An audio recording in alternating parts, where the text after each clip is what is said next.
The Hound of the Baskervilles by Sir Arthur Conan Doyle.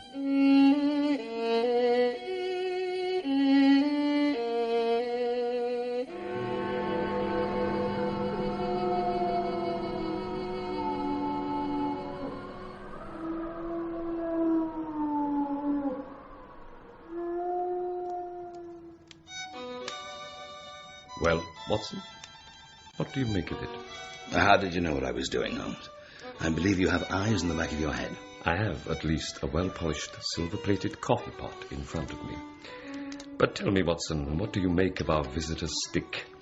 Since we have been so unfortunate as to miss him and have no notion of his errand, this accidental souvenir becomes of importance. Let me hear you reconstruct the man by an examination of it. Well, the engraving reads, "To James Mortimer, M.R.C.S., from his friends of the CCH." I think that Dr. Mortimer is a successful elderly medical man, well esteemed, since those who know him give him this mark of their appreciation. Good. Excellent. I think also that the probability is in favor of his being a country practitioner who does a great deal of his visiting on foot. Why so? Well, because this stick, though originally a very handsome one, has been so knocked about that I can hardly imagine a town practitioner carrying it. Perfectly sound. And then again, there is the Friends of the CCH. I should guess that to be the something hunt, the local hunt, to whose members he has possibly given some surgical assistance and which has made him a small presentation in return. Really, Watson, you excel yourself. I confess, my dear fellow, that I am very much in your debt. But let me take another look. Interesting, though elementary. Has anything escaped me? I trust that there is nothing of consequence which I have overlooked. I'm afraid, my dear Watson, that most of your conclusions were erroneous. Not that you are entirely wrong in this instance. The man is certainly a country practitioner, and he walks a good deal. Well, then I was right. To that extent. But that was all? No, my dear Watson, not all. By no means all. I would suggest, for example, that a presentation to a doctor is more likely to come from a hospital than from a hunt, and that when the initials CC are placed before that hospital, the words Charing Cross very naturally suggest themselves. Well, you may be right. Well, then, supposing that CCH does stand for Charing Cross Hospital, what further inferences may we draw? Look at it in this light. On what occasion would it be most probable that such a presentation would be made? Obviously, at the moment when Dr. Mortimer withdrew from the service of the hospital in order to start in practice for himself. It certainly seems probable. Now, you will observe that he could not have been on the staff of the hospital, since only a man well established in a London practice could hold such a position, and such a one would not drift into the country. What was he then? If he was in the hospital and yet not on the staff, he could only have been a house surgeon or a house physician, little more than a senior student. And he left 5 years ago. The date is on the stick. So your grave, middle-aged family practitioner vanishes into thin air, my dear Watson, and there emerges a young fellow, under 30, amiable, unambitious, absent-minded, and the possessor of a favourite dog, which I should describe roughly as being larger than a terrier and smaller than a mastiff. Oh, Holmes, really. As to the latter part, I have no means of checking you, but the medical directory should furnish us with a few particulars about the man's age and professional career. Let me see. Mortimer Charles. Mortimer Edward. Here we are. Mortimer James, M.R.C.S., Grimpen, Dartmoor, Devon. House surgeon at Charing Cross Hospital. Author of Some Freaks of Atavism. Lancet, 1882. Medical officer for the parishes of Grimpen, Thorsley and High Barrow. It is my experience that it is only an amiable man in this world who receives testimonials, only an unambitious one who abandons a London career for the country, and only an absent-minded one who leaves his stick and not his visiting card after waiting an hour in your room. And the dog? Has been in the habit of carrying this stick behind his master. Being a heavy stick, the dog has held it tightly by the middle, and the marks of his teeth are very plainly visible. It may have been... Yes, by Jove, it is a curly-haired spaniel. Oh, my dear fellow, how can you possibly be so sure of that? For the very simple reason that I see the dog himself on our very doorstep, and there is the ring of its owner. Now is the dramatic moment of fate, Watson. when you hear a step upon the stair which is walking into your life, and you know not whether for good or ill. What does Dr. James Mortimer, the man of science, ask of Sherlock Holmes, the specialist in crime? Come in. I am so very glad. I was not sure whether I had left it here or in the shipping office. I would not lose that stick for the world. A presentation, I see, from Charing Cross Hospital? From one or two friends there on the occasion of my marriage. Dear, that's bad. Bad? Why was it bad? Only that you have disarranged our little deductions. Your marriage, you say? Yes, sir. I married and so left the hospital, and with it all hopes of a consulting practice. It was necessary to make a home of my own. Come, we are not so far wrong after all. And now, Dr. James... Mr., a humble member of the Royal College of Surgeons. A man of precise mind, evidently. A dabbler in science, Mr. Holmes, a picker-up of shells on the shores of the great unknown ocean. I presume that it is Mr. Sherlock Holmes whom I am addressing, and not... No, this is my friend, Dr. Watson. Glad to meet you, sir. Mr. Mortimer. Heard your name mentioned in connection with that of your friend. You, Mr. Holmes, interest me very much. I had hardly expected so duly cephalic a skull or such well-marked supraorbital development. Would you have any objection to my running my finger along your parietal fissure? I presume, sir, that it was not merely for the purpose of examining my skull that you have done me the honour to call here last night and again today. Oh, no, sir, no. Though I am happy to have had the opportunity of doing that as well. No, I have in my pocket a manuscript. I observed it as you entered the room. Early 18th century, unless it is a forgery. How can you say that, sir? You have presented an inch or two of it to my examination all the time that you have been talking. I put that at 1730. But the exact date is 1742. This family paper was committed to my care by Sir Charles Baskerville, whose sudden and tragic death some 3 months ago created so much excitement in Devonshire. He was a strong-minded man, sir, shrewd, practical, and as unimaginative as I am myself. Yet he took this document very seriously, and his mind was prepared for just such an end as did eventually overtake him. Oh, it appears to be a statement of some sort. Yes, it is a statement of a certain legend which runs in the Baskerville family. But I understand that it is something more modern and practical upon which you wish to consult me. Most modern.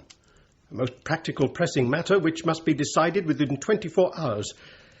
The manuscript is short, but is intimately connected with the affair. With your permission, I will read it to you. Know, then, that in the time of the Great Rebellion, this manor of Baskerville was held by Hugo of that name, nor can it be gainsaid that he was a most wild, profane, and godless man. It chanced that this Hugo came to love the daughter of a yeoman who held lands near the Baskerville estate. But the young maiden, being of good repute, would ever avoid him, for she feared his evil name. So it came to pass that one Michaelmas this Hugo, with 5 or 6 of his idle and wicked companions, stole down upon the farm and carried off the maiden, her father and brothers being from home, as he well knew. When they had brought her to the hall, the maiden was placed in an upper chamber, while Hugo and his friends sat down to a long carouse, as was their nightly custom. Now, the poor lass upstairs was like to have her wits turned at the singing and shouting and terrible oaths which came up to her from below. At last, in the stress of her fear, by the aid of the growth of ivy which covered the south wall, she came down from under the eaves, and so homeward across the moor, there being 3 leagues betwixt the hall and her father's farm. It chanced that some little time later Hugo left his guests to carry food and drink to his captive, and so found the cage empty and the bird escaped. Everything was now in an uproar, some calling for their pistols, some for their horses, and some for another flask of wine, and then the whole of them, 13 in number, started in pursuit.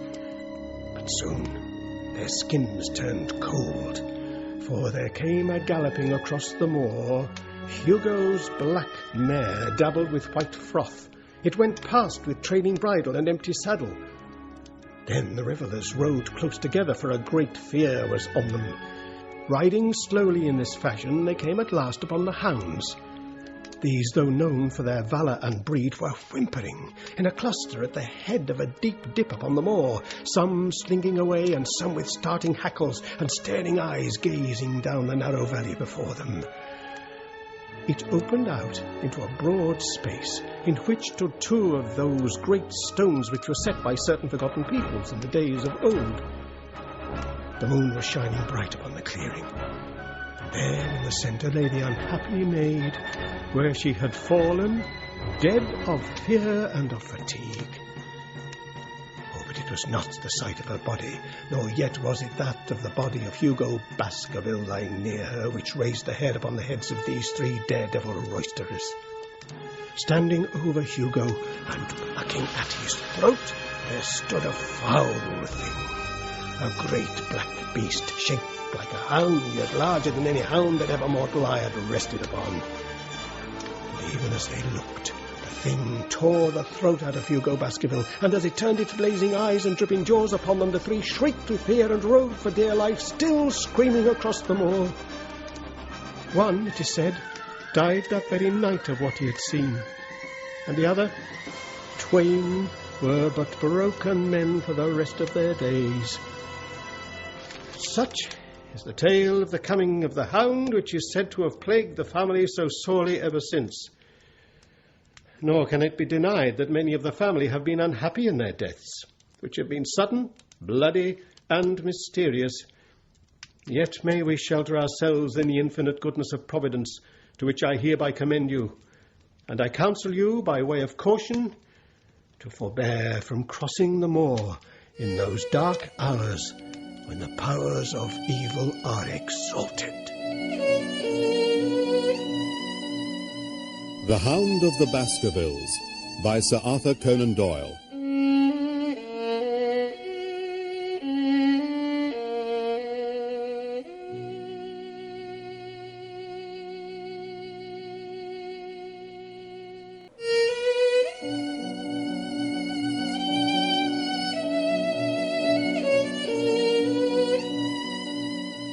The Hound of the Baskervilles by Sir Arthur Conan Doyle.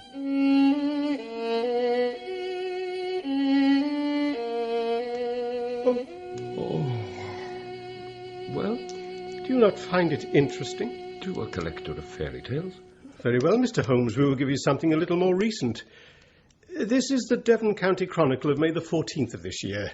It is a short account of the facts elicited at the death of Sir Charles Baskerville, which occurred a few days before that date. The relevant passage reads, yes. There is no reason whatever to suspect foul play or to imagine that death could be from any but natural causes. Sir Charles Baskerville was in the habit every night before going to bed of walking down the famous yew alley of Baskerville Hall. The evidence of his servants, the Barrymores, shows that this has been his custom. On the 4th of May, Sir Charles had declared his intention of starting next day for London and had ordered Barrymore to prepare his luggage. That night he went out as usual for his nocturnal walk, in the course of which he was in the habit of smoking a cigar. He never returned. At 12 o'clock, Barrymore, finding the hall door still open, became alarmed and, lighting a lantern, went in search of his master. The day had been wet, and Sir Charles' footmarks were easily traced down the alley. Halfway down this walk there is a gate which leads out onto the moor. The indications were that Sir Charles had stood for some little time here. He then proceeded down the alley, and it was at the far end of it that his body was discovered. No signs of violence were to be discovered upon Sir Charles' person, and though the doctor's evidence pointed to an almost incredible facial distortion, so great that Dr. Mortimer refused at first to believe that it was indeed his friend and patient who lay before him, it was explained that that is a symptom which is not unusual in cases of dyspnea and death from cardiac exhaustion. This explanation was borne out by the post-mortem examination, which showed long-standing organic disease, and the coroner's jury returned a verdict in accordance with the medical evidence. Oh, those are the public facts, Mr. Holmes, in connection with the death of Sir Charles Baskerville. Then let me have the private ones. Within the last few months, it became increasingly plain to me that Sir Charles' nervous system was strained to the breaking point. He had taken this legend, which I've read you, exceedingly to heart, so much so that nothing would induce him to go out upon the moor at night. The idea of some ghastly presence constantly haunted him. And on more than one occasion he had asked me whether I had on my medical journeys at night ever seen any strange creature or heard the baying of a hound. It was at my advice that Sir Charles was about to go to London. The constant anxiety in which he lived, however chimerical the cause of it might be, he was evidently having a serious effect upon his health. Mr. Stapleton, a mutual friend, was of the same opinion. At the last instant came this terrible catastrophe. On the night of Sir Charles' death, Barrymore, the butler who made the discovery, sent Perkins, the groom, on horseback to me, and I was able to reach Baskerville Hall within an hour of the event. I checked and corroborated all the facts which were mentioned at the inquest. I followed the footsteps down the yew alley. I saw the spot at the moor-gate where he seemed to have waited, and finally I carefully examined the body, which had not been touched until my arrival. There's certainly no physical injury of any kind. But one false statement was made by Barrymore at the inquest. He said that there were no traces upon the ground round the body. He did not observe any, but I did, some little distance off, but fresh and clear. Footprints? Footprints. A man's or a woman's? Mr. Holmes. They were the footprints of a gigantic hound. You saw this, and you said nothing? How was it no one else saw it? Well, the marks were some 20 yards from the body. No one gave them a thought. There are many sheepdogs on the moor? Oh, this was much bigger than any sheepdog. But it had not approached the body. What kind of night was it? Damp and raw. But not actually raining. What is the area like? There are 2 lines of old yew hedge, 12 feet high, impenetrable. The walk in the centre is about 8 feet across. I understand that the yew hedge is penetrated at one point by a gate which leads on to the moor. Was the wicket gate closed, and how high was it? Closed and padlocked. And it was about 4 feet in height. Anyone could have got over it. Sir Charles had evidently stood there for about 5 or 10 minutes. Had he indeed? How do you know that? Because the ash had twice dropped from his cigar. Excellent. This is a colleague, Watson, after our own heart. Oh. But the marks? Well, he had left his own marks all over that small patch of gravel. I could discern no others. If only I had been there. That gravel page upon which I might have read so much has been long ere this smudged by the rain and defaced by the clogs of curious peasants. But, Mr. Holmes, there is a realm in which the most acute and most experienced of detectives is helpless. You mean that you, a trained man of science, believe the thing to be supernatural? I find that before the terrible event occurred, several people had seen a creature upon the moor which corresponds with this Baskerville demon, and which could not possibly be any animal known to science. They all agreed it was a huge creature, but luminous, ghastly, and spectral. Yet you must admit that the footmark is material. The original hound was material enough to tug a man's throat out, and yet he was diabolical as well. I see that you have quite gone over to the supernaturalists. But now, Dr. Mortimer, tell me this. If you hold these views, why have you come to consult me at all? I desire you to advise me as to what I should do with Sir Henry Baskerville, who arrives at Waterloo Station in exactly 1 hour and a quarter. He being the heir? There is no other claimant. On the death of Sir Charles, we inquired for this young gentleman and found that he had been farming in Canada. Henry is the last of the Baskervilles. But surely, if your supernatural theory be correct, it could work the young man evil in London as easily as in Devonshire. A devil with merely local powers, like a parish vestry, would be too inconceivable a thing. You put the matter more flippantly, Mr. Holmes, than you would probably do if you were brought into personal contact with these things. Your advice, then, as I understand it, is that the young man will be as safe in Devonshire as in London. Well, he comes in 50 minutes. What would you recommend? I recommend, sir, that you take a cab and proceed to Waterloo. And then you will say nothing at all of this until 10 o'clock tomorrow, Dr. Mortimer, when I will be much obliged if you will call upon me here, bringing Sir Henry Baskerville with you. Very well. I will do so, Mr. Holmes. Watson, you might see Dr. Mortimer down. When you pass Bradley's, would you ask him to send up a pound of the strongest shag tobacco? Thank you. It would be as well if you could make it convenient not to return before evening.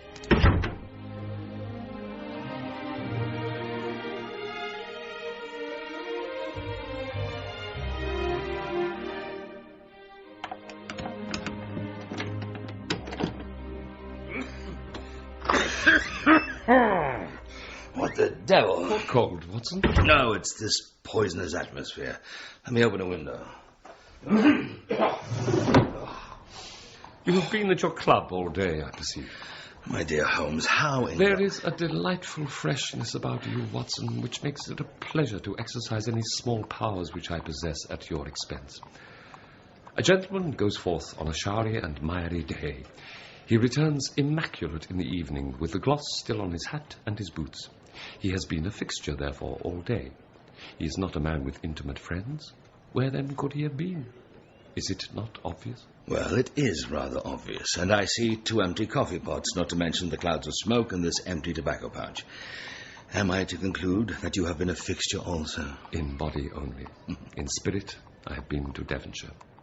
After you left, I sent down to Stanford's for a large-scale ordnance map of this portion of the moor, and my spirit has hovered over it all day. I flatter myself that I could find my way about. That is Baskerville Hall in the middle. I fancy the yew alley, though not marked under that name, must stretch along this line, with the moor, as you perceive, upon the right of it. This small clump of buildings here is the hamlet of Grimpen, where our friend Dr. Mortimer has his headquarters. Within a radius of 5 miles there are, as you see, only a very few scattered dwellings. There is a house indicated here which may be the residence of the naturalist. Stapleton, if I remember right, was his name. Here are 2 moorland farmhouses, Hightor and Foulmire. Then, 14 miles away, the great convict prison of Princetown. Between and around these scattered points extends the desolate, lifeless moor. Of course, if Dr. Mortimer's surmise should be correct, and we are dealing with forces outside the ordinary laws of nature, there is an end of our investigation. But we are bound to exhaust all other hypotheses before falling back upon that one. That change in the footprints, for example, what do you make of that? Well, Mortimer said that the man had walked on tiptoe down that portion of the alley. Why should a man walk on tiptoe down the alley? No. He was running, Watson. Running desperately. Running for his life. Running until he burst his heart and fell dead upon his face. Running from what? I am presuming that the cause of his fears came to him across the moor. If that was so, and it seems most probable, only a man who had lost his wits would have run from the house instead of towards it. Then again, whom was he waiting for that night? And why was he waiting for him in the yew alley rather than in his own house? You think that he was waiting for someone? The ground was damp and the night inclement. Is it natural that he should stand for 5 or 10 minutes, as Dr. Mortimer deduced from the cigar ash? But he went out every evening, Holmes. I think it unlikely that he waited at the moor gate every evening. On the contrary, the evidence is that he avoided the moor. That night he waited there. It was the night before he made his departure for London. The thing takes shape, Watson. It becomes coherent.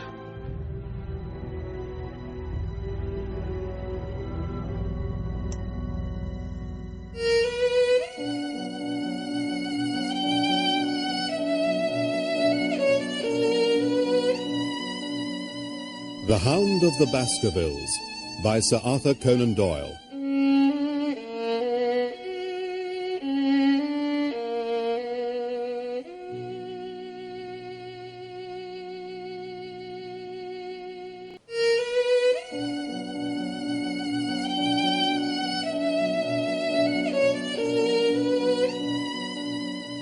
The Hound of the Baskervilles by Sir Arthur Conan Doyle.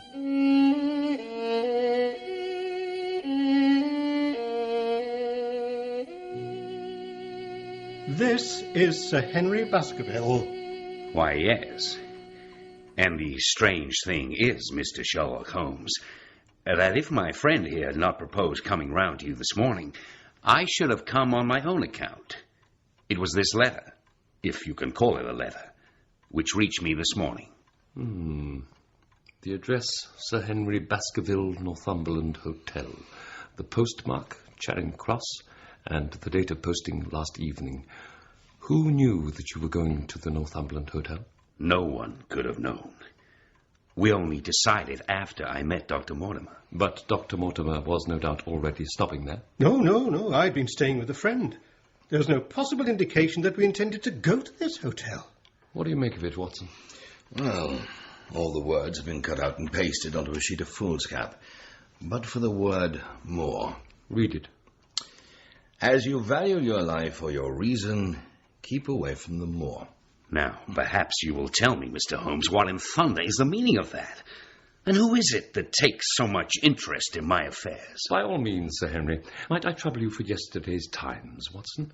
The inside page, please, with the leading articles. As you wish, Holmes.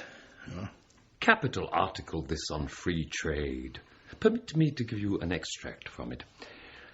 You may be cajoled into imagining that your own special trade or your own industry will be encouraged by a protective tariff, but it stands to reason that such legislation must, in the long run, keep away wealth from the country, diminish the value of our imports, and lower the general conditions of life in this island.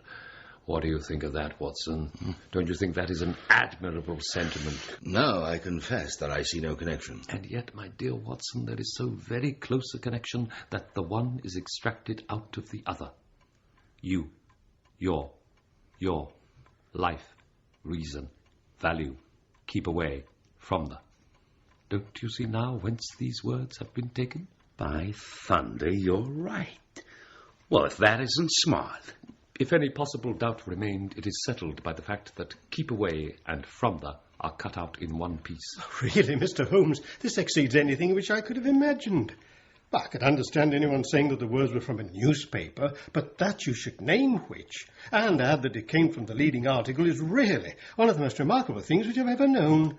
How did you do it? The detection of types is one of the most elementary branches of knowledge to the special expert in crime, though I confess that once, when I was very young, I confused the Leeds Mercury with the Western Morning News.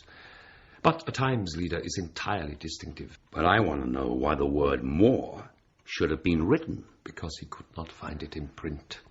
The other words might be found in any issue, but more would be less common. Have you read anything else in this message, Mr. Holmes?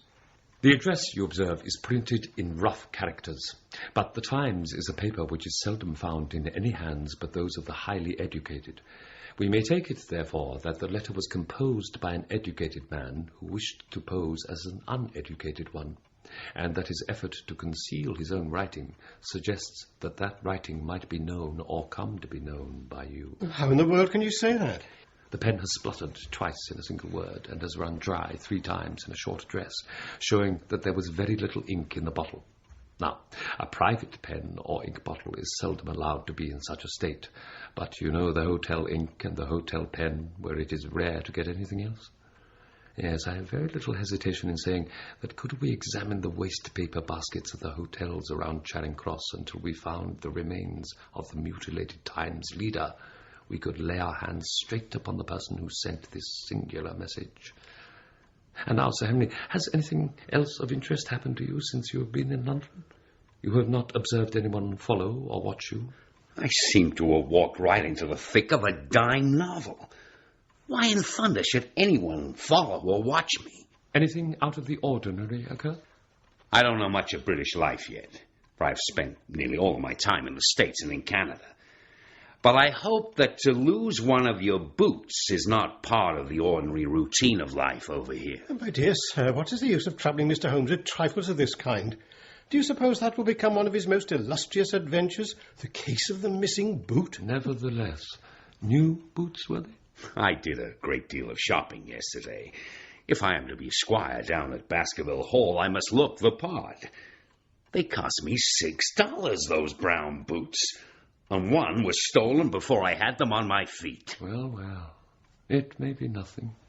The case of the missing boot, indeed. Most amusing. What must be decided now, once you have heard the account of the recent extraordinary events in Devonshire, is whether it is advisable for you to go to Baskerville Hall. There is no devil in hell, Mr. Holmes, and there is no man upon earth who can prevent me from going to the home of my own people.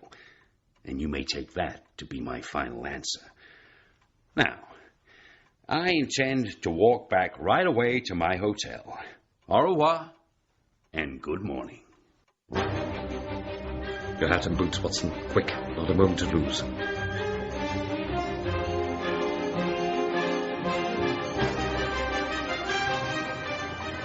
Not so fast, Watson. Oh, shall I not run on and stop them, Holmes? Not for all the world, my dear Watson. If we just follow on and bide our time. There's our man. That cab, there. Come along. I can see him, Holmes. There now. And no other cab in sight. Watson, Watson, if you are an honest man, you will record this also and set it against my successes. Who was the man, Holmes?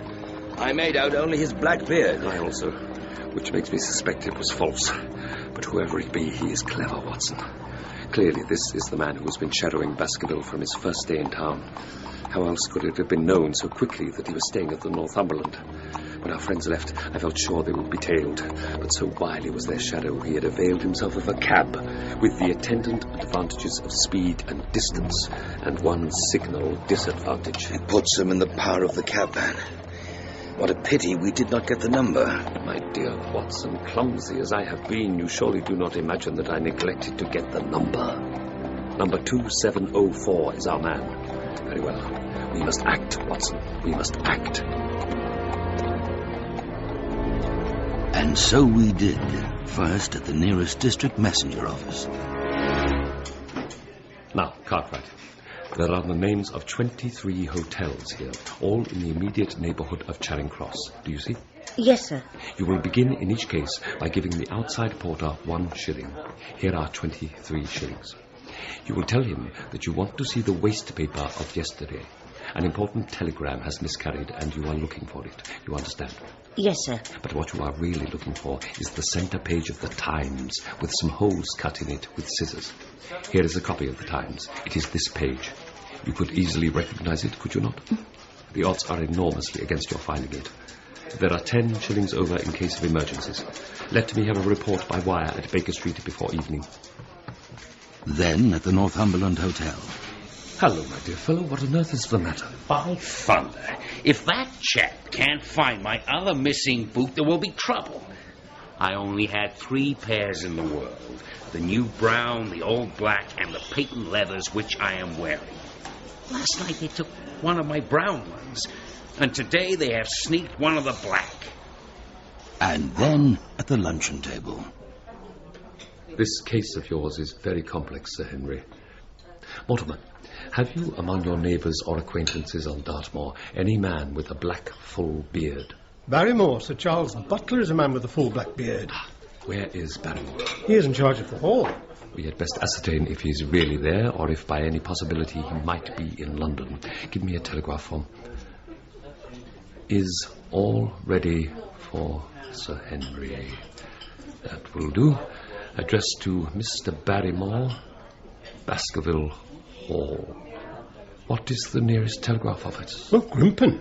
If absent, please return wire to Sir Henry, Baskerville, Northumberland Hotel. That should let us know before evening whether Barrymore is at his post in Devonshire or not. Now, did Barrymore profit at all by Sir Charles' will? He and his wife had £500 each. Well, there were some insignificant sums to the other individuals, and then the residue all went to Sir Henry. £740,000. 740. I had no idea so gigantic a sum was involved. It is a stake for which a man might well play a desperate game. Well, well. Sir Henry, I am of one mind with you as to the advisability of your going down to Devonshire without delay. There is only one provision which I must make. You certainly must not go alone. For my part, it is impossible for me to be absent from London for an indefinite time. Whom would you recommend, then? If my friend would undertake it, there is no man who is better worth having at your side when you're in a tight place, and no one can say so more confidently than I. Well, now, that is real kind of you, Dr. Watson. You know just as much about the matter as I do. If you will come down to Baskerville Hall and see me through, I'll never forget it. I will come with pleasure. I do not know how I could employ my time better. And when a crisis comes, as it will do, I will direct how you shall act. Yahoo! My missing boot!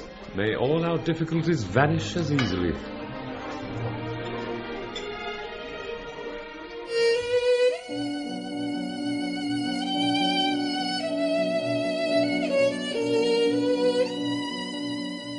The Hound of the Baskervilles by Sir Arthur Conan Doyle.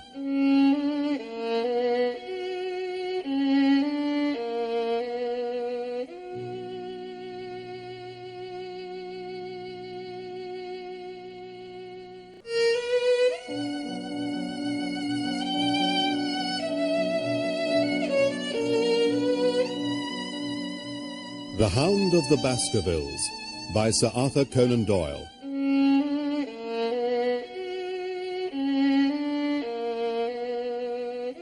Well, what to make of it all, Holmes? The receipt of the printed letter, the black-bearded spy in the hansom, the loss of the new brown boot, the loss of the old black boot, the return of the new brown boot. And now these 2 telegrams, I fear bearing no fresh light. Read them, my dear Watson. The first. I've just heard that Barrymore's at the Hall, Baskerville. The second. Visited 23 hotels as directed, but sorry to report unable to trace cut sheets of Times. Cartwright. There go 2 of my threads, Watson. There is nothing more stimulating than a case where everything goes against you. We have still the cabman who drove the spy. And, if I'm not mistaken, this is he now. I wired expressly to request that he call on us in person. My name's John Clayton, and I've driven cab 2704 this 7 years and never had a word of complaint. I want to ask you, what have you got against me? I have nothing in the world against you, my good man.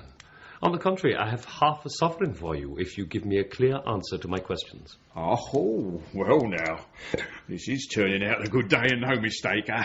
What is it you wanted to ask, sir? Tell me all about the fare who came and watched this house at 10 o'clock this morning and afterwards followed the 2 gentlemen down Regent Street. Well, there's no good my telling you things, for you seem to know as much as I do already.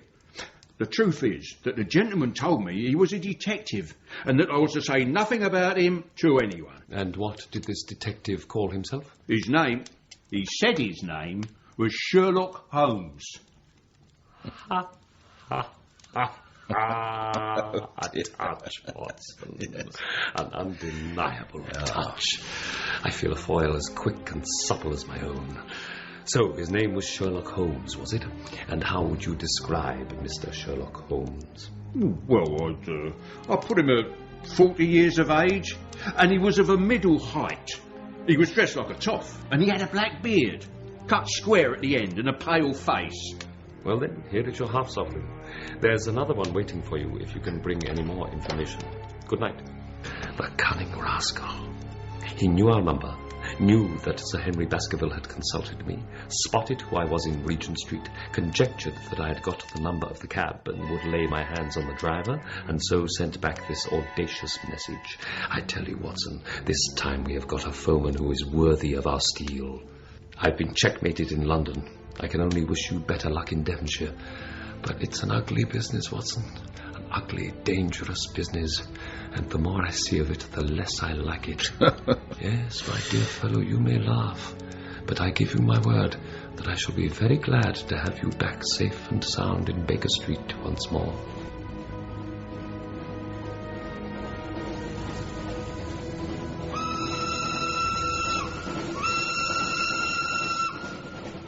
Over the moor, there rose in the distance a grey, melancholy hill with a strange, jagged summit, dim and vague in the distance, like some fantastic landscape in a dream. Baskerville sat for a long time, his eyes fixed upon it, and I read upon his eager face how much it meant to him, this first sight of that strange spot where the men of his blood had held sway so long and left their mark so deep. Soon we had left the fertile country behind and beneath us. The road in front of us grew bleaker and milder. Suddenly we looked down into a cup-like depression, patched with stunted oaks and firs, which had been twisted and bent by the fury of years of storm. 2 high, narrow towers rose over the trees. Baskerville Hall. In the fading light, I could see that the center of the house was a heavy block of building from which a porch projected.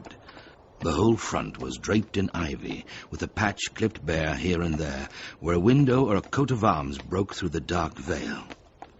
From the central block rose the twin towers, ancient, crenellated, and pierced with many loopholes.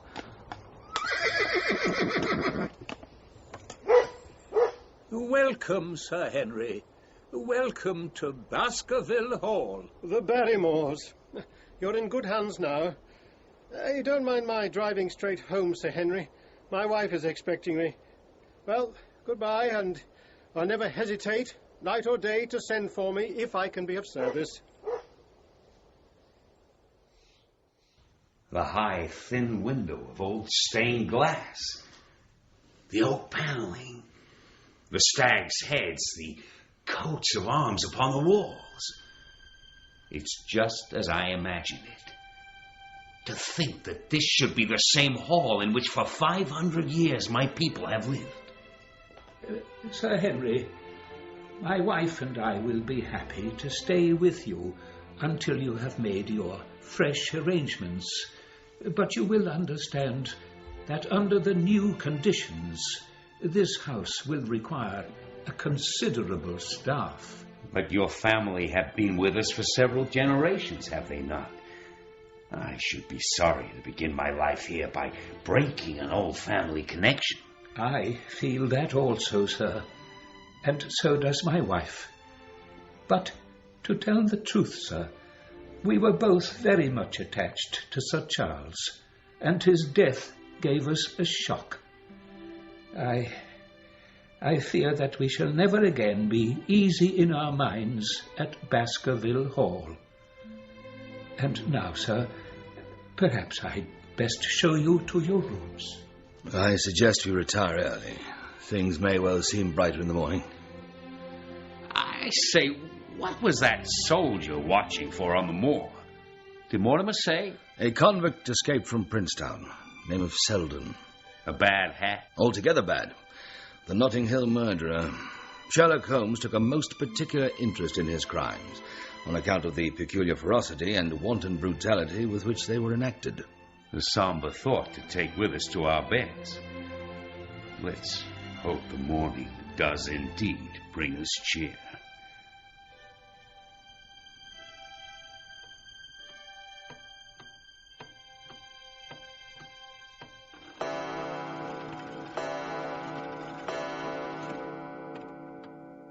Weary, and yet wakeful in the night, tossing restlessly from side to side, seeking for the sleep which would not come. The clock chimes, but otherwise a deathly silence upon the old house. And then, in the very dead of night, a sound, clear, resonant, and unmistakable.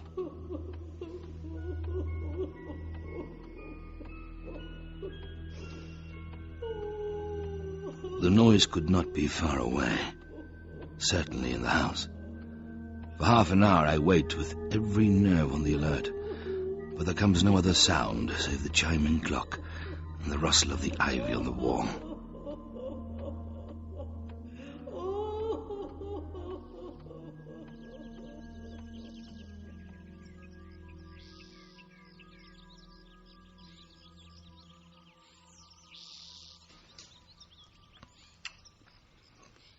I guess it is ourselves and not the house that we have to blame. Now we are fresh and well, so it is all cheerful once more. Yes, and yet it was not entirely a question of imagination. Sir Henry, did you happen to hear a woman sobbing in the night? I did, when I was half asleep, fancy that I heard something of the sort. But I concluded that it was all a dream. I heard it distinctly, and I am sure that it was really the sob of a woman. Here's Barrymore now. Barrymore, did you hear a woman crying in the night? There are only 2 women in the house, Sir Henry. One is the scullery maid, who sleeps in the other wing. The other is my wife, and I can answer for it that the sound could not have come from her. But it chanced that after breakfast I met Mrs. Barrymore in the long corridor with the sun full upon her face. Her telltale eyes were red and glanced at me from between swollen lids. Barrymore had lied. Already round this pale-faced, handsome, black-bearded man there was gathering an atmosphere of mystery and of gloom. It was he who had been the first to discover the body of Sir Charles, and we had only his word for all the circumstances which led up to the old man's death. Was it possible that it was Barrymore after all, whom we'd seen in the cab in Regent Street? How could I settle the point forever? The only conceivable motive was that if the Baskerville family could be scared away, a comfortable and permanent home would be secured for the Barrymores. But surely such an explanation as that would be quite inadequate to account for the deep and subtle scheming which seemed to be weaving an invisible net round the young baronet. I prayed, as I walked back along the grey, lonely road, that my friend Sherlock Holmes might soon be freed from his preoccupations and able to come down to take this heavy burden of responsibility from my shoulders.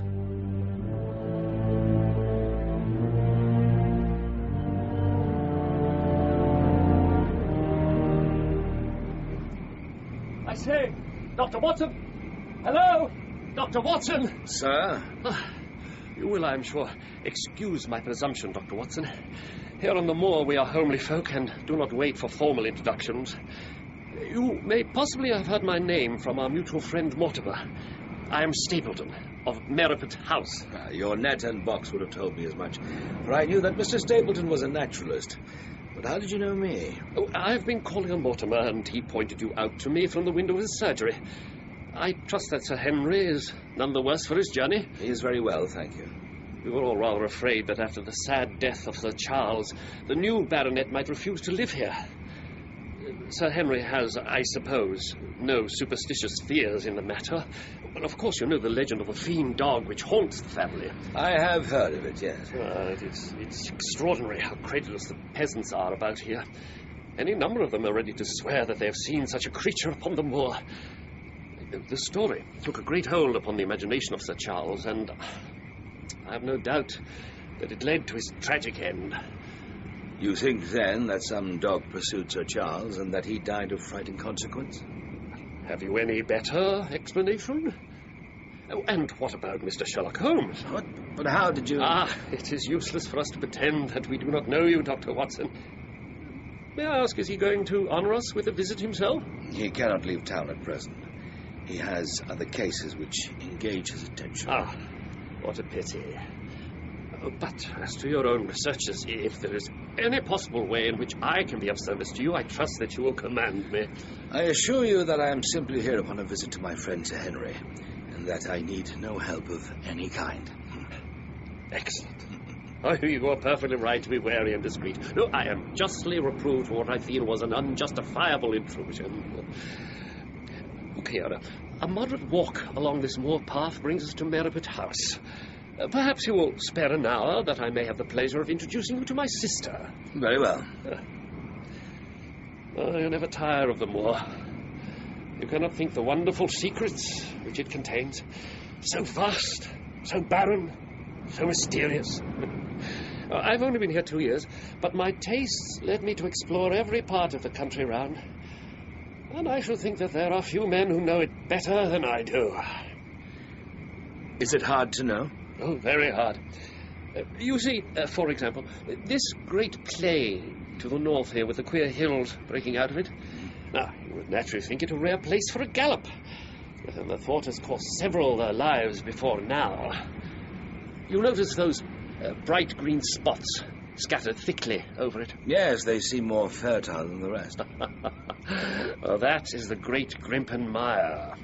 A false step yonder means death to man or beast. Only yesterday, I saw one of the moor ponies wander into it. He never came out. I watched his head for quite a long time, craning out of the bog hole, but it sucked him down at last. It's a bad place, the great Grimpen Mire.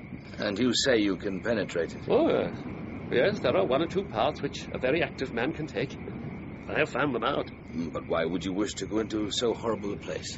Now, that is where the rare plants and the butterflies are, if you have the wit to reach them. I shall try my luck someday. Oh, for God's sake, put such an idea out of your mind. Your blood will be upon my head. I assure you that there would not be the least chance of your coming back alive. It is only by remembering certain complex landmarks that I am able to do it. I see. Hello. What is that? The peasants say it is the Hound of the Baskervilles, calling for its prey. The Hound of the Baskervilles by Sir Arthur Conan Doyle.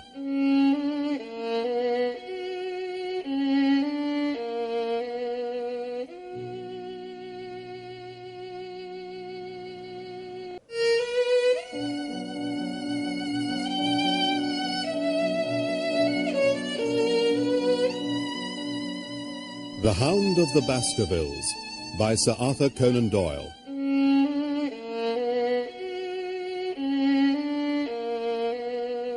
Baskerville Hall, October 13th. My dear Holmes, the longer one stays here, the more does the spirit of the moor sink into one's soul, its vastness and also its grim charm. When you are once out upon its bosom, you have left all traces of modern England behind you. Let me bring you up to date with the facts as they currently stand. One of these, concerning which I have said little, is the escaped convict upon the moor. There is strong reason now to believe that he has got right away, and the outlying farmers sleep the better in consequence. I confess that I have had uneasy moments when I have thought of the Stapletons. They live miles away from any help. They would be helpless in the hands of a desperate fellow like this Notting Hill criminal if he could once effect an entrance. Both Sir Henry and I were concerned at their situation, and it was suggested that Perkins the groom should go over to sleep there, but Stapleton would not hear of it. He came over to call upon Baskerville on that first day, and the very next morning he took us both to show us the spot where the legend of the wicked Hugo is supposed to have had its origin. Sir Henry was much interested, and asked Stapleton more than once whether he really did believe in the possibility of the interference of the supernatural in the affairs of men. He spoke lightly, but it was evident that he was very much in earnest. On our way back, we stayed for lunch at Merripit House, and it was there that Sir Henry made the acquaintance of Miss Stapleton. From the first moment that he saw her, he appeared to be strongly attracted by her, and I am much mistaken if the feeling was not mutual. Since then, hardly a day has passed that we have not seen something of the brother and sister. One would imagine that such a match would be very welcome to Stapleton, and yet I have more than once caught a look of the strongest disapprobation in his face when Sir Henry has been paying some attention to his sister. By the way, your instructions to me never to allow Sir Henry to go out alone will become very much more onerous if a love affair were to be added to our other difficulties.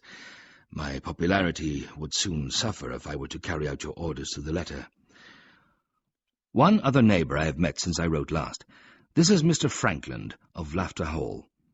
He is an elderly man, red-faced, white-haired and choleric. His passion is for the British law, and he has spent a large fortune in litigation. Sometimes he will shut up a right-of-way and defy the parish to make him open it. At others he will with his own hands tear down some other man's gate and declare that a path has existed there from time immemorial, defying the owner to prosecute him for trespass. He is curiously employed at present, for, being an amateur astronomer, he has an excellent telescope with which he lies upon the roof of his own house and sweeps the moor all day in the hope of catching a glimpse of the escaped convict. And now let me end on that which is most important, and tell you more about the Barrymores, and especially about the surprising development of last night. First of all, about the test telegram. I told Sir Henry how the matter stood, and he at once, in his downright fashion, had Barrymore up and asked him whether he had received the telegram himself. I did, sir. Did the boy deliver it into your own hands? Oh, no, sir. I was in the box room at the time, and my wife brought it up to me. Did you answer it yourself? No, sir. I told my wife what to answer, and she went down to write it. In the evening, Barrymore recurred to the subject of his own accord. Sir Henry, I could not quite understand the object of your questions this morning. I trust that they do not mean that I have done anything to forfeit your confidence. Sir Henry had to assure him that it was not so, and pacify him by giving him a considerable part of his old wardrobe, the London outfit having now all arrived. I have always felt that there was something singular and questionable in this man's character, but the adventure of last night brings all my suspicions to a head. You are aware that I am not a very sound sleeper, and since I have been on guard in this house, my slumbers have been lighter than ever. Last night, about 2 a.m, I was aroused by a stealthy step passing my room. I rose, opened my door, and peeped out. A long black shadow was trailing down the corridor. It was thrown by a man who walked softly down the passage with a candle held in his hand. I could merely see the outline, but his height told me that it was Barrymore. I waited until he had passed out of sight, and then I followed him. When I came round the balcony, he had reached the end of the farther corridor, and I could see from the glimmer of light through an open window that he had entered one of the rooms. I crept down the passage as noiselessly as I could and peeped round the corner of the door. Barrymore was crouching at the window with the candle held against the glass. His face seemed to be rigid with expectation as he stared out into the blackness of the moor. For some minutes he stood watching intently. Then he gave a deep groan, and with an impatient gesture he put out the light. I knew that Barrymore walked about nights, and I had a mind to speak to him about it. I wonder if he pays a visit every night to that particular window. If so, we should be able to shadow him and see what it is that he is after. I wonder what your friend Holmes would do if he were here. I believe that he would do exactly what you now suggest. He would follow Barrymore and see what he did. Then we shall do it together. We'll sit up in my room tonight and wait until he passes. I take your leave until then. Sir Henry, might I ask if by any chance you are going on the moor? As a matter of fact, I am. Well, you know what my instructions are.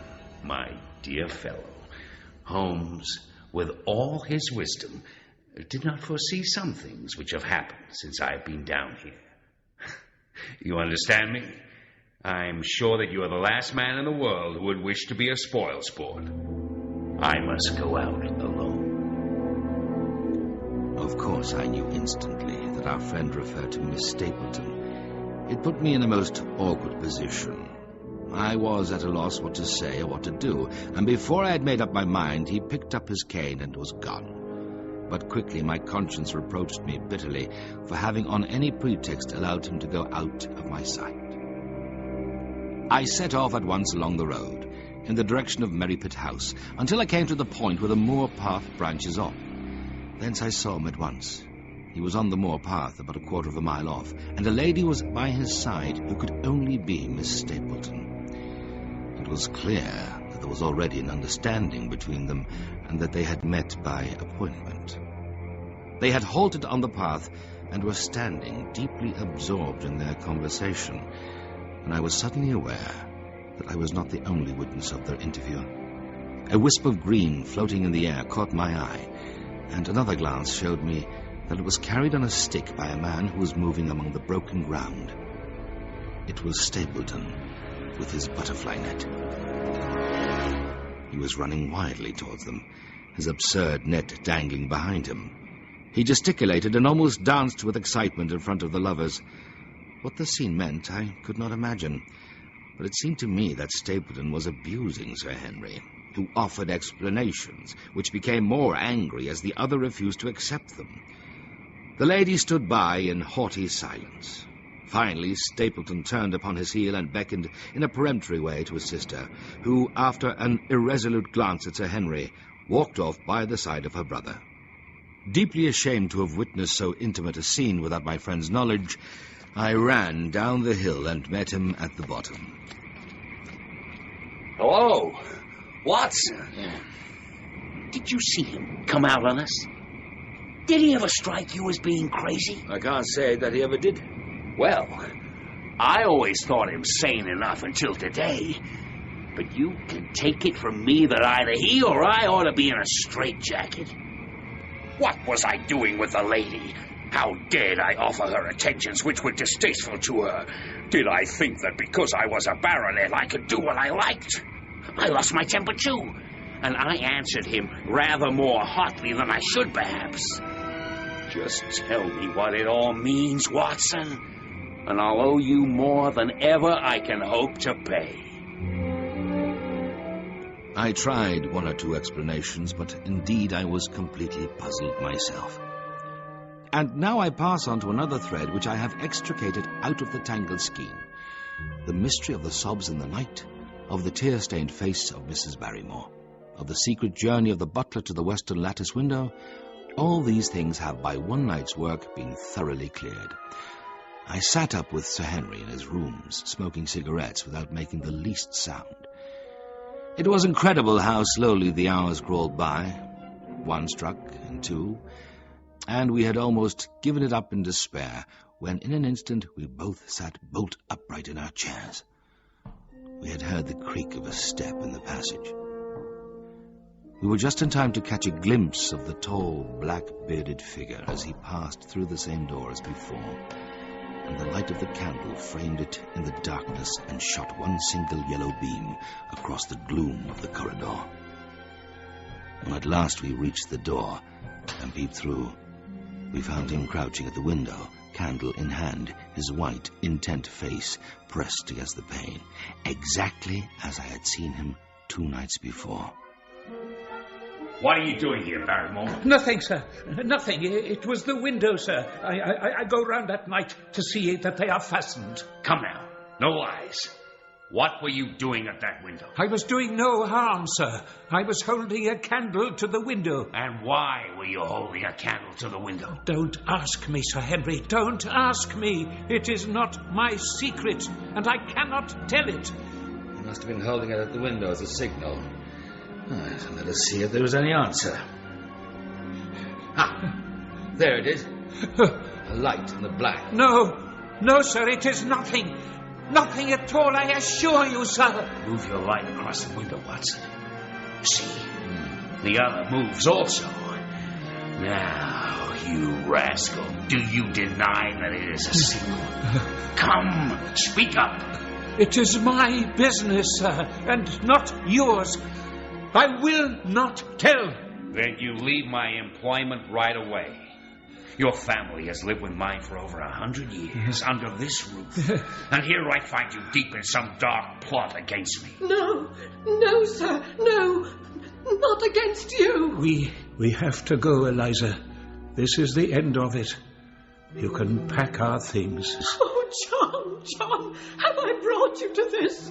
Oh. It is my doing, Sir Henry, all mine. He has done nothing except for my sake, and because I asked him. Speak out, then. What does it mean? My unhappy brother is starving on the moor.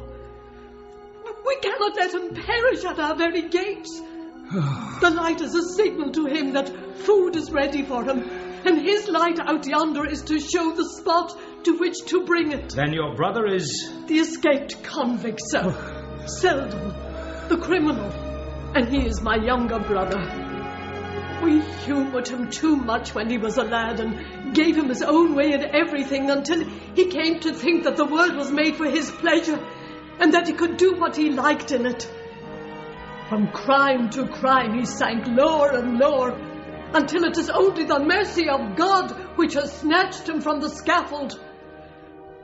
But to me, sir, he was always the little curly-headed boy that I had nursed and played with as an elder sister would.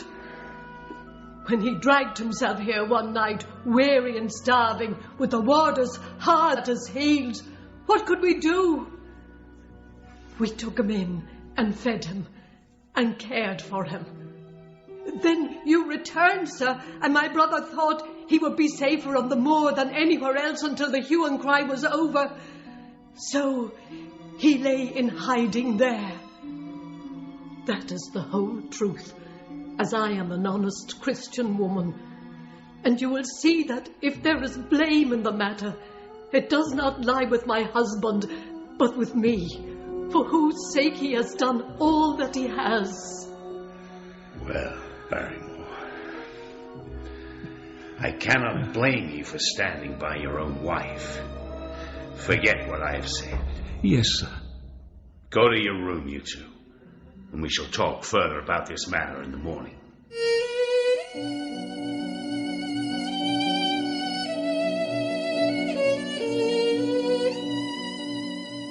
The Hound of the Baskervilles by Sir Arthur Conan Doyle.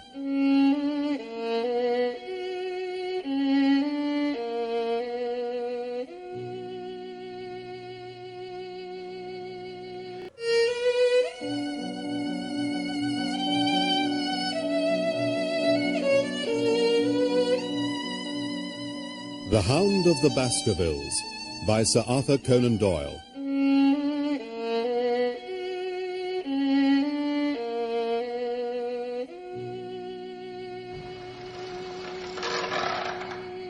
The light shines still. How far do you think it is? Well, out by the cleft tor, I think. Not more than a mile or two off. Well, it cannot be far if Barrymore had to carry out the food to it. And he is waiting, this villain, beside that candle.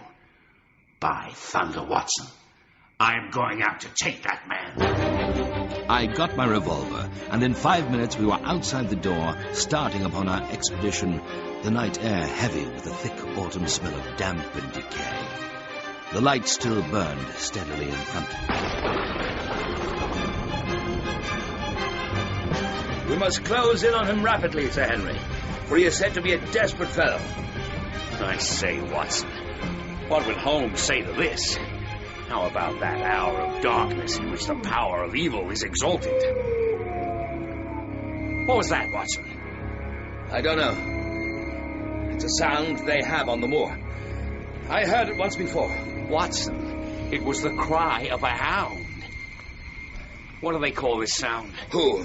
The folk on the countryside. Oh, they are ignorant people, Sir Henry. Why should you mind what they call it?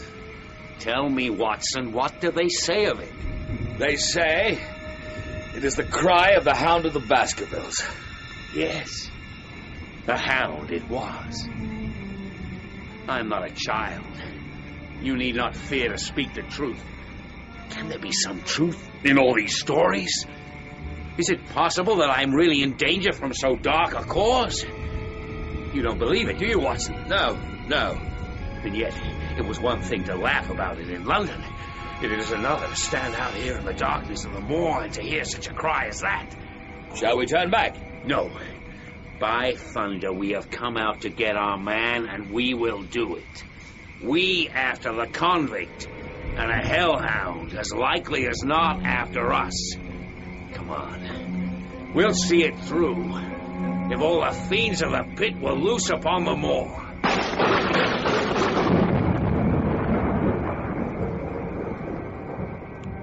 We stumbled slowly along in the darkness, with the black loom of the craggy hills around us and the yellow speck of light burning steadily in front. At last we could see whence it came, and then we knew that we were indeed very close. What shall we do now? Let us see if we can get a glimpse of him. There he is! An evil yellow face loomed out of the rock. A terrible animal face, all seamed and scored with vile passions, foul with mire, with a bristling beard and hung with matted hair, and small cunning eyes which peered fiercely to right and left through the darkness. He sprang to his feet and turned to run. A lucky long shot of my revolver might have crippled him, but I had brought it only to defend myself if attacked, and not to shoot an unarmed man who was running away. We chased him for a long time in the moonlight, but the space between us grew ever wider. Finally we stopped and sat panting on two rocks, while we watched him disappearing in the distance. And it was at this moment that there occurred a most strange and unexpected thing. The moon was low upon the right, and the jagged pinnacle of a granite tor stood up against the lower curve of its silver disk. There, outlined as black as an ebony statue on that shining background, I saw the figure of a man upon the tor. He stood with his legs a little separated, his arms folded, his head bowed, as if he were brooding over that enormous wilderness of peat and granite which lay before him. He might have been the very spirit of that terrible place. I pointed him out to the baronet, but in the instant during which I had turned to grasp his arm, the man was gone. He is no one whom I have seen down here, and I have now met all the neighbours. The figure was far taller than that of Stapleton, far thinner than that of Frankland. A stranger, then, is still dogging us, just as a stranger dogged us in London. We have never shaken him off. In the meantime, Barrymore took Sir Henry to task for pursuing his wife's brother, the convict Selden, who, he assured us, would within days be on a boat to South America, and then showed us his gratitude in a practical manner when we agreed not to inform the authorities. I know something, Sir Henry, and perhaps I should have said it before, but it was long after the inquest that I found it out. I've never breathed a word about it yet to mortal man. It's about poor Sir Charles' death. Do you know how he died? No, sir. But I know why he was at the gate at that hour. It was to meet a woman. And the woman's name? I can't give you the name, sir, but I can give you the initials. Her initials were L.L. How do you know this, Barrymore? Well, sir, only a few weeks ago my wife was cleaning out Sir Charles' study. It had never been touched since his death, and she found the ashes of a burned letter in the back of the grate. The greater part of it was charred to pieces, but one little slip, the end of a page, hung together, and the writing could still be read. It said, "Please, please, as you are a gentleman, burn this letter, and be at the gate by 10 o'clock. Beneath it were signed the initials L.L. And you have no idea who L.L. is? No, sir. No more than you have. I didn't like to say anything about it before because it's well to go carefully when there's a lady in the case. Well, Watson, what do you think of this new light? It seems to leave the darkness rather blacker than before. But we must let Holmes know all about it at once. Maybe it will bring him down here at last. The day following, I searched for the solitary watcher on the Black Tor, but without success. As I walked back, I was overtaken by Dr. Mortimer, who insisted on giving me a lift. By the way, Mortimer, I suppose there are a few people living within driving distance of this whom you do not know. Hardly any, I should think. Well, can you, then, tell me the name of any woman whose initials are L.L.? Laura Lyons. Her initials are L.L., but she lives in Coombe Tracy. As a matter of fact, she's Franklin's daughter. What? Old Franklin the Crank? Exactly. And she married an artist named Lyons who came sketching on the moor. He proved to be a blackguard and deserted her. Her father refused to have anything to do with her because she had married without his consent. So, between the old sinner and the young one, the girl has had a pretty bad time. He wanted to know the object of my inquiries, but I managed to satisfy his curiosity without telling him too much. Tomorrow morning I shall find my way to Coombe Tracy and see this Mrs. Laura Lyons of equivocal reputation. I have not lived for years with Sherlock Holmes for nothing. Well, Barrymore, has this precious relation of yours departed, or is he still lurking out yonder? No, I've not seen him since I left out food for him last. But the food was gone the next I went that way. Then he was certainly there. So you would think, sir, unless it was the other man who took it. You know that there is another man, then? Have you seen him? Well, how do you know of him? Selden told me of him, sir, a week ago or more. He's in hiding too, but he's not a convict, as far as I can make out. I don't like it, Dr. Watson. I tell you straight, sir, that I don't like it. But about this stranger, what did Selden say? Did he find out where he hid or what he was doing? A kind of gentleman he was, as far as he could see. But what he was doing, he could not make out. He lives among the old stone huts on the hillside. Selden said he has got a lad who works for him and brings him food and such.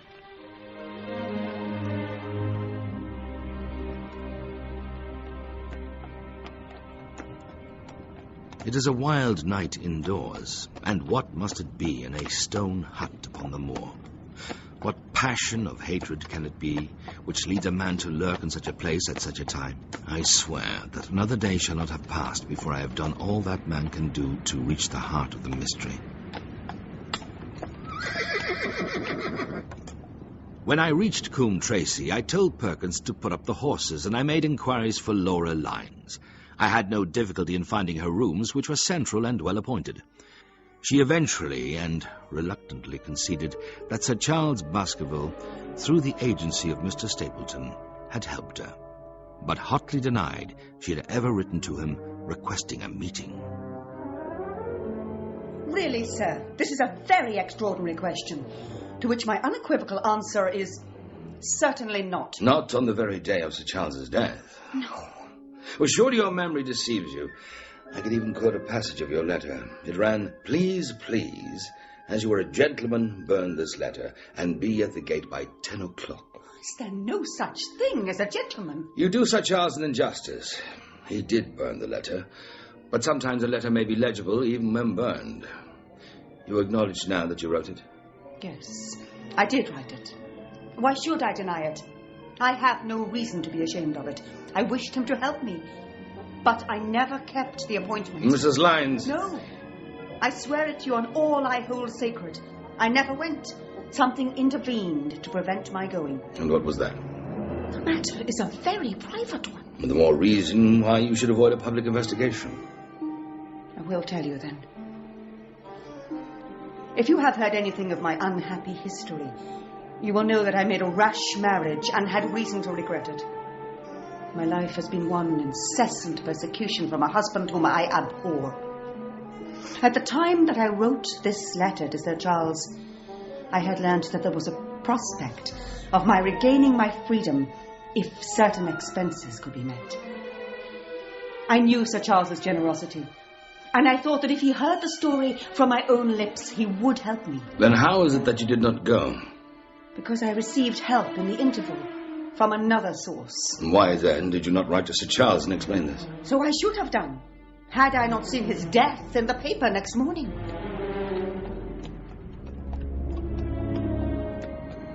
Why should she turn so pale? Why should she fight against every admission until it was forced from her? Surely the explanation of all this could not be as innocent as she would have me believe. For the moment, I could proceed no farther in that direction, but must turn back to the stranger who lived among the stone huts upon the moor, the man on the black tor himself. It would indeed be a triumph for me if I could run him to earth when my master had failed. Luck had been against us again and again in this inquiry, but now at last it came to my aid, and the messenger of good fortune was none other than Mr. Franklin.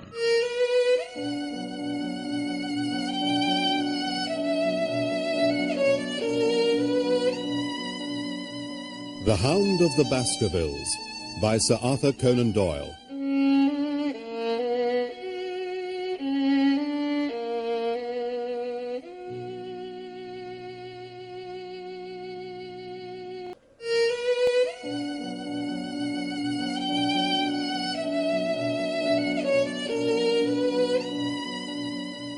The Hound of the Baskervilles by Sir Arthur Conan Doyle.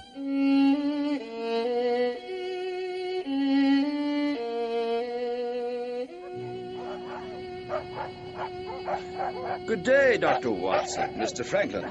You really must give your horses a rest and come in and have a glass of wine and to congratulate me. It is a great day for me, sir. I have established a right-of-way through the centre of old Middleton's Park, slap across it, sir, within 100 yards of his own front door. And I've closed the wood where the Fernworthy folk used to picnic. Both cases decided, Dr. Watson, and both in my favour. Will either do you any good? None, sir, none. I am proud to say that I act entirely from a sense of public duty. I have no doubt, for example, that the Fernworthy people will burn me in effigy tonight. I told the police last time they did it that they should stop these disgraceful exhibitions. The county constabulary is in a scandalous state, sir, and has not afforded me the protection to which I am entitled. I could tell them what they are dying to know about a certain missing felon, but nothing would induce me to help the rascals in any way. You don't mean the convict on the moor? And do you know where he is? Has it never struck you that the way to catch that man was to find out where he got his food and so trace it to him? Well, you'll be surprised to hear that his food is taken to him by a child. I see him every day through my telescope up on the roof. He passes along the same path at the same hour, and to whom should he be going except to the convict? Bless my soul, if my eyes do not deceive me, is there at the present moment something moving upon that hillside? Well, I can't discern a thing. Look through the telescope and judge for yourself. Well, am I right? Certainly there is a boy who seems to have some secret errand. But surely you are not going. Or you will help me to empty the decanter in honour of this great occasion. I resisted all his solicitations. I kept the road as long as his eye was on me, and then I struck off across the moor and made for the stony hill over which the boy had disappeared. The sun was already sinking, and the long slopes beneath me were all golden green on one side and grey shadow on the other. The boy was nowhere to be seen. But down beneath me, in a cleft of the hills, there was a circle of the old stone huts, and in the middle of them there was one which retained sufficient roof to act as a screen against the weather. Throwing aside my cigarette, I closed my hand upon the butt of my revolver, and walking swiftly up to the door, I looked in. The place was empty. But this was certainly where the man lived. Some blankets lay on that very stone slab upon which Neolithic man had once slumbered. The ashes of a fire were heaped in a rude grate. Beside it lay some cooking utensils, and a bucket half full of water. When I thought of the heavy rains and looked at the gaping roof, I understood how strong and immutable must be the purpose which had kept my pursuer in that inhospitable abode. Was he our malignant enemy, or was he by chance our guardian angel? With tingling nerves but a fixed purpose, I sat in the dark recess of the hut and waited with sombre patience for the coming of its tenant. It is a lovely evening, my dear Watson. I really think that you will be more comfortable outside than in. Holmes? Holmes! I'm coming in. Do please be careful with the revolver. I was never more glad to see anyone in my life. Oh, more astonished, eh? Well, I assure you, the surprise was not all on one side. I had no idea that you had found my occasional retreat, still less that you were inside it, until I was within 20 paces of the door. My footprint, I presume. No, Watson, I fear that I could not undertake to recognize your footprint amid all the footprints of the world. If you seriously desire to deceive me, you must change your tobacconist, for when I see the stub of a cigarette marked Bradley, Oxford Street, I know that my friend Watson is in the neighborhood. But how did you localize me? You saw me, perhaps, on the night of the convict hunt, when I was so imprudent as to allow the moon to rise behind me. Yes, and then your boy had been observed, and that gave me a guide to where to look. Ah, the old gentleman with the telescope, no doubt. I could not make it out when first I saw the light flashing upon the lens. But what's this paper? So, you have been to Coombe Tracy, have you? To see Mrs. Laura Lyons? Our researches have been running along parallel lines. Well, I am glad from my heart that you are here.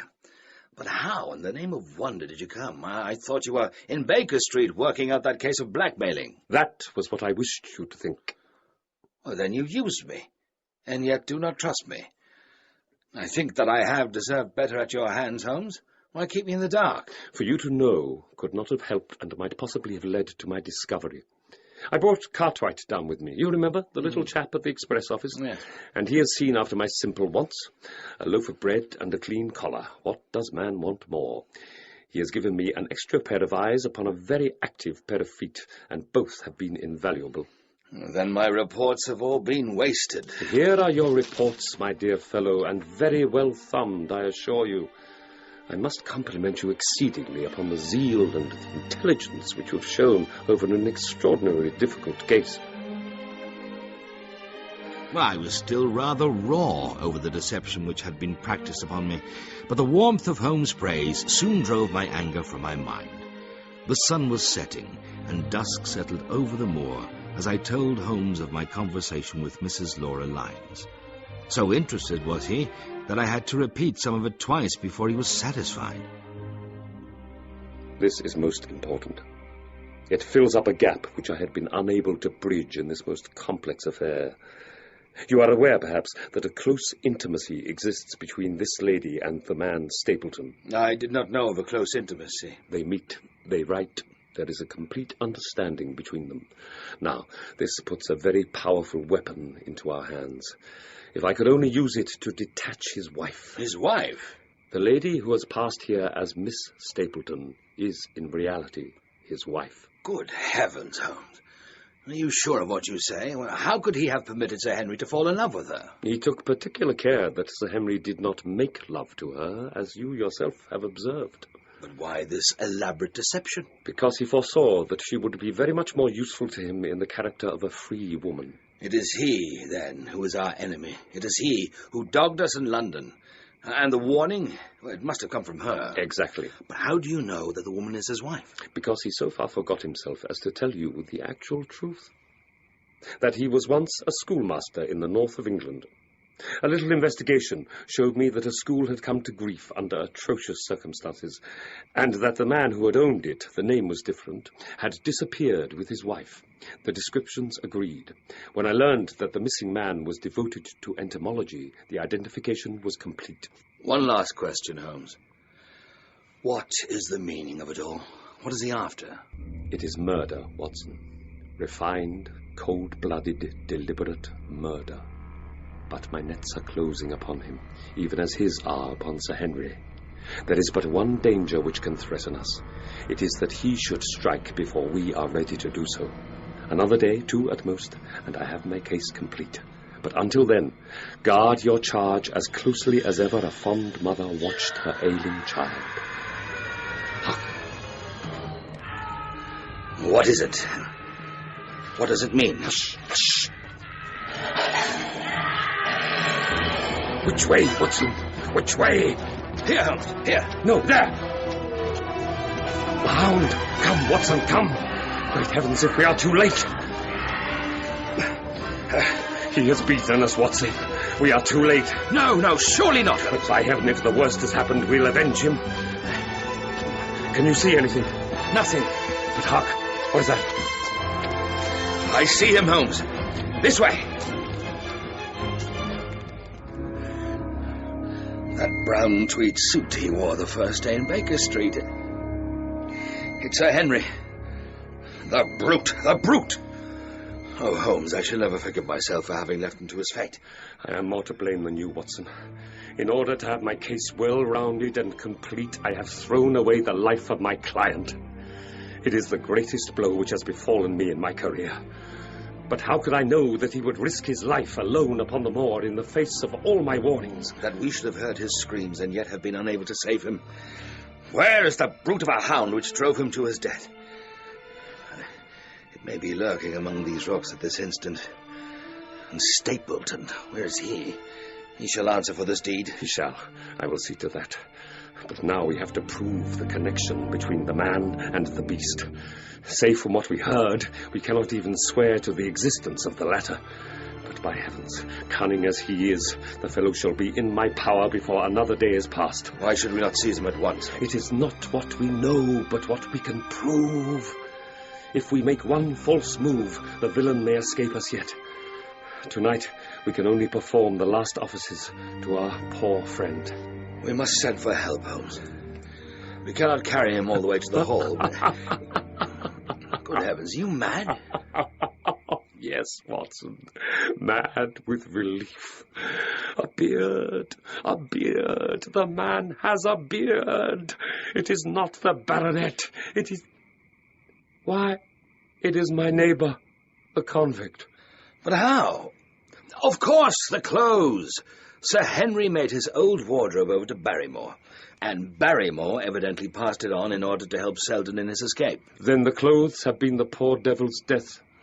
It is clear enough that the Hound has been laid on from some article of Sir Henry's, the boot which was abstracted in the hotel in all probability, and so ran this man down. There is one very singular thing, however.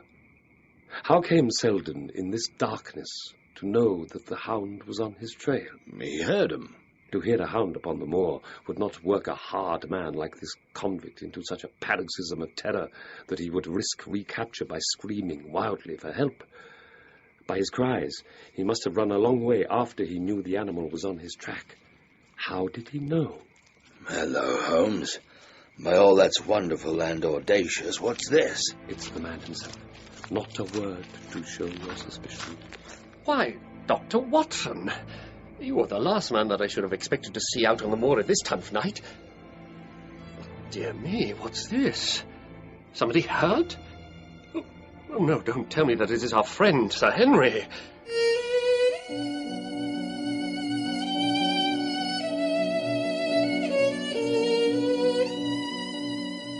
The Hound of the Baskervilles by Sir Arthur Conan Doyle.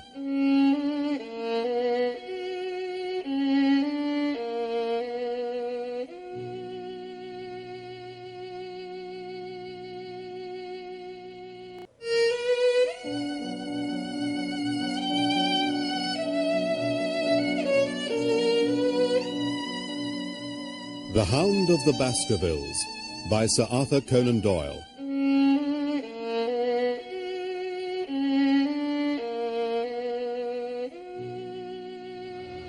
Who is this? It is Selden, the man who escaped from Princetown. Oh, dear me. What a very shocking affair. How did he die? He appears to have broken his neck by falling over these rocks. My friend and I were strolling on the moor when we heard a cry. Well, I heard a cry also. That was what brought me out. I was uneasy about Sir Henry. Why? About Sir Henry in particular? Because I had suggested that he should come over. When he did not come, I was surprised, and I naturally became alarmed for his safety when I heard cries upon the moor. What is your theory of this poor fellow's death? I have no doubt that anxiety and exposure have driven him off his head. He has rushed about the moor in a crazy state, and eventually fallen over here and broken his neck. Ah, well, that seems the most reasonable theory. What do you think about it, Mr. Sherlock Holmes? You are quick at identification. I have no doubt that my friend's explanation will cover the facts. I will take an unpleasant remembrance back to London with me tomorrow. Oh, you return tomorrow. But I hope your visitors cast some light upon those occurrences which have puzzled us. One cannot always have the success for which one hopes. An investigator needs facts and not legends or rumours. It has not been a satisfactory case. I would suggest carrying this poor fellow to my house, but it would give my sister such a fright that I do not feel justified in doing it. I think that if we put something over his face, he will be safe until morning.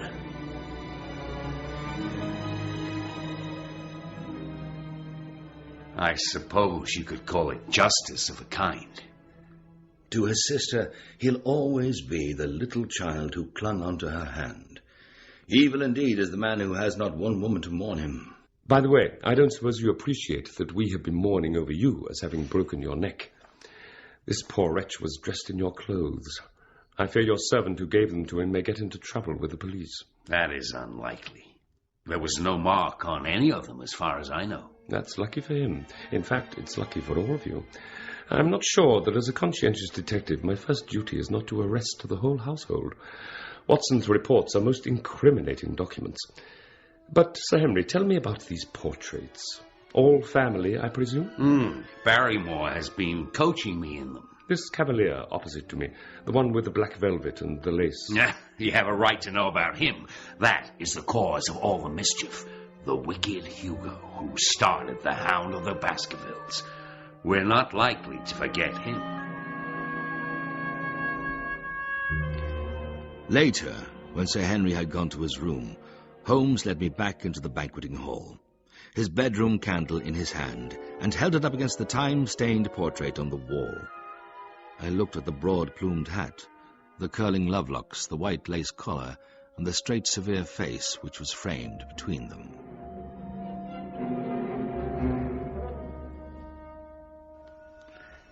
Is it like anyone you know? What if I hold my arm over the hat and around the ringlets? Good heavens, Holmes. Stapleton. Yes. It is an interesting instance of a throwback which appears to be both physical and spiritual.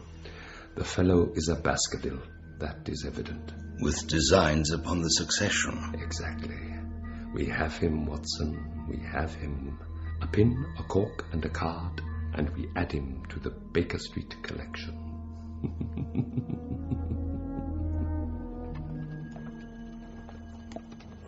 On the journey to Coombe Tracy, I reflected once again on my friend's unflagging ability to surprise one.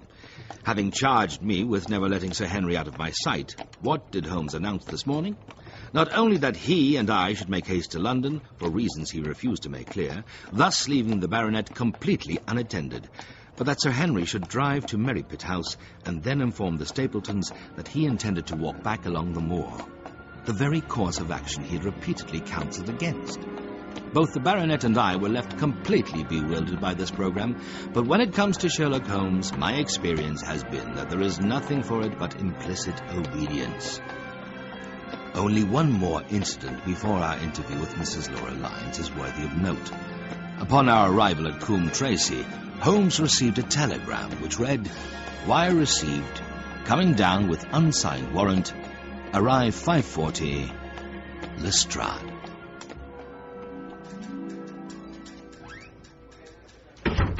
I wish to be perfectly frank with you, Mrs. Lyons. We regard this case as one of murder, and the evidence may implicate not only your friend, Mr. Stapleton, but his wife as well. His wife? His wife? He is not a married man. Prove it to me. Prove it to me, and if you can do so... Very well. Here is a photograph of the couple taken in York 4 years ago. It is endorsed Mr. and Mrs. Vandeleur, but you will have no difficulty in recognizing him, and her also, if you know her by sight. And there are more, should you remain Mr. Holmes, this man had offered me marriage, on condition that I could get a divorce from my husband. He has lied to me, the villain, in every conceivable way. And why? Why? Now I see that I was never anything but a tool in his hands. Ask me what you like, and there is nothing which I shall hold back.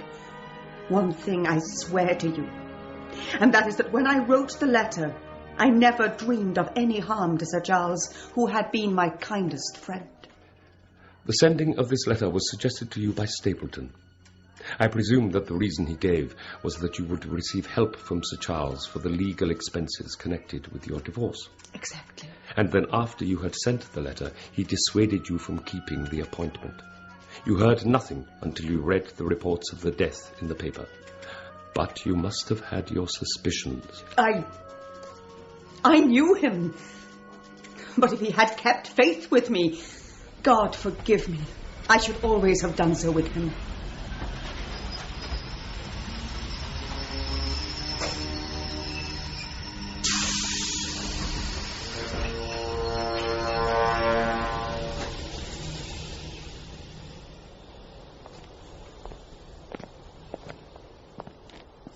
Our case becomes rounded off, Watson, and difficulty after difficulty thins away in front of us.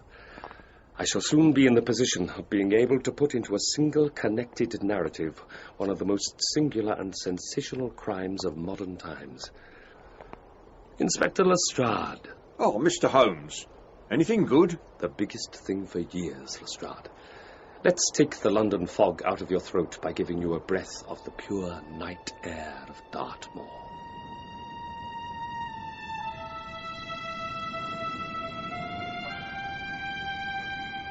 My word, it doesn't seem a very cheerful place. I see the lights of a house ahead of us. That is Merrypit House, and the end of our journey. What is that window at the end, Watson? The one that shines so brightly? Well, that is certainly the dining room. The blinds are up. You know the lie of the land best, Watson. Creep forward a little and see what they are doing. This will do, Lestrade. These rocks on the right make an admirable screen. We are to wait here, Mr. Holmes. I must request you not to talk above a whisper. Yes, we shall make our little ambush here. Get into this hollow. Are you armed, Lestrade? As long as I have my trousers, I have my hip pocket. And as long as I have my hip pocket, I have something in it. Good. My friend and I are also ready for emergencies. You're mighty closed about this affair, Mr. Holmes. What's the game now? A waiting game. Well, Watson? Well, there were only the two men in the room, Sir Henry and Stapleton. Both of them smoking cigars and drinking wine. As I watched, Stapleton rose, left the room and came outside. I saw him pause at the door of an outhouse at the corner of the orchard. A key turned in a lock, and as he passed in, there was a curious scuffling noise from within. He was only a moment inside, Holmes, and then I heard the key turn once more, and he passed me and re-entered the house. I saw him rejoin Sir Henry by the fire. There is no sign of the lady. Where could she be, then, since there is no light in any other room? The fog is moving closer towards us, Watson. Is that serious? Very serious indeed. Our success, and even Sir Henry's life, may depend upon his coming out before the fog is over the path. Well, shall we move farther back, Holmes, upon higher ground? We dare not take the chance of his being overtaken before he can reach us. At all costs, we must hold our ground where we are. There now. Thank God. I think I hear him. Yes, there he is, Holmes. Look, the fog parts like a curtain. Hist! Look out. It's coming. My God! Oh, what is it? Look out, Holmes! This is right. Don't stand there looking left. Use your gun, man. Use your gun. A hound it was. An enormous coal-black hound. But not such a hound as mortal eyes had ever seen.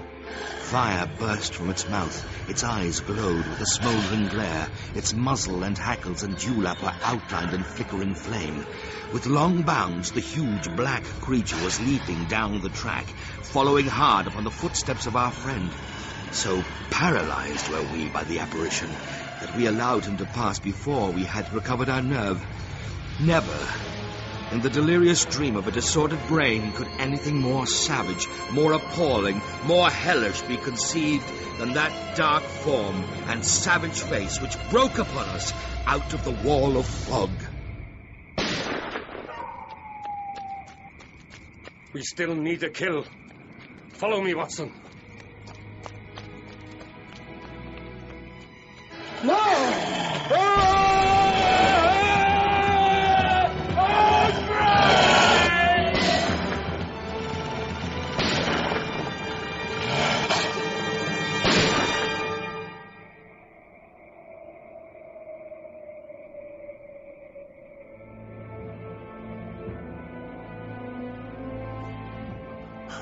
It's brandy, sir. Good for you. Drink, drink. What in heaven's name was it? It's dead, whatever it is. We've laid the family ghost once and forever. It's on my fingers now. Look. A cunning preparation of phosphorus. There is no smell, which might have interfered with his power of scent. We owe you a deep apology, Sir Henry, for having exposed you to this fright. You have saved my life. Having first endangered it. Are you strong enough to stand? Give me another mouthful of that brandy, and I shall be ready for anything. You've done enough for one night. We must leave you now. The rest of our work must be done, and every moment is of importance. We have our case, and now we only want our man.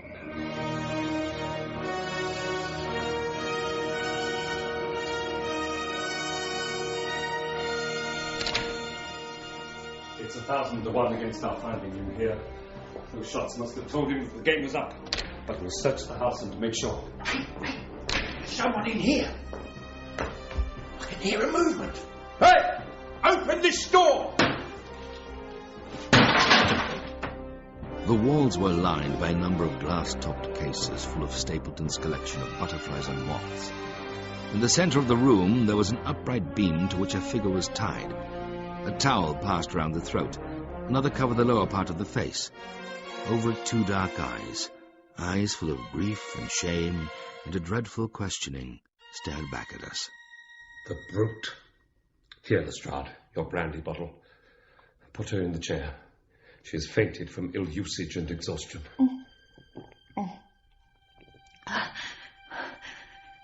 Is he safe? Has he escaped? He cannot escape us, madam. No, I did not mean my husband. Sir Henry, is he safe? And the Hound? Sir Henry is safe. The Hound is dead. Oh, this villain. See how he has treated me. Look at my bruised and beaten body. But this is nothing. It is my mind and soul that he has tortured and defiled. I could endure it all. Ill usage, solitude, a life of deception, everything. As long as I could still cling to the hope that I had his love. But now I know that in this also, I have been his dupe and his tool. If you have ever aided him in evil, help us now and so atone. Tell us then where we shall find him. There is but one place where he can have fled. There is an old tin mine on an island in the heart of the mire. It was there that he kept his hound. But look, the fog bank lies like white wool against the window. No one could find his way into the Grimpen mire tonight. He may find his way in, but never out.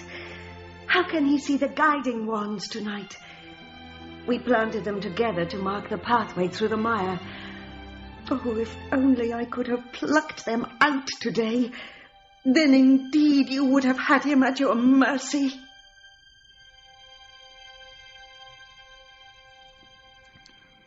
On the morning after the death of the Hound, the fog had lifted and we were guided by Mrs. Stapleton to the point where they had found a pathway through the bog.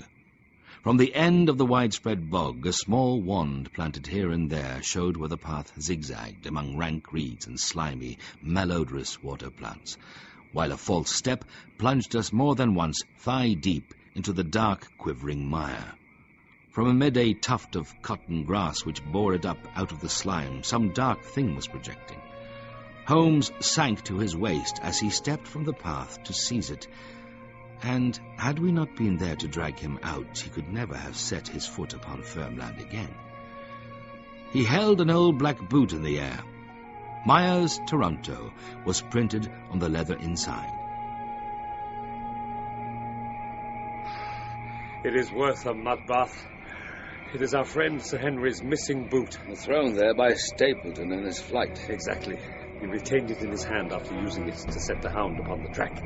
He fled when he knew the game was up, still clutching it, and he held it away at this point of his flight.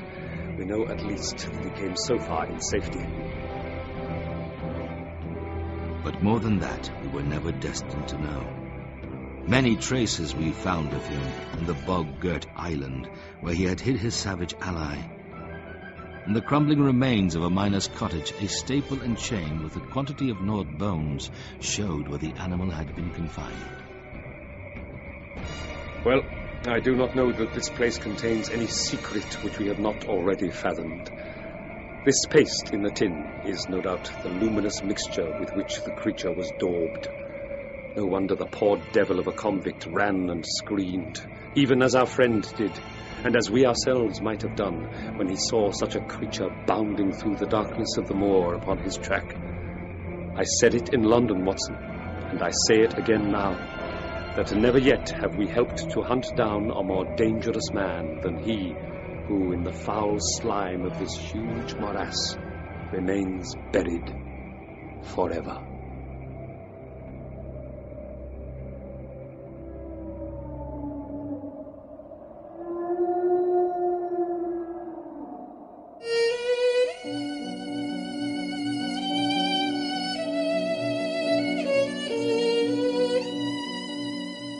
The Hound of the Baskervilles by Sir Arthur Conan Doyle.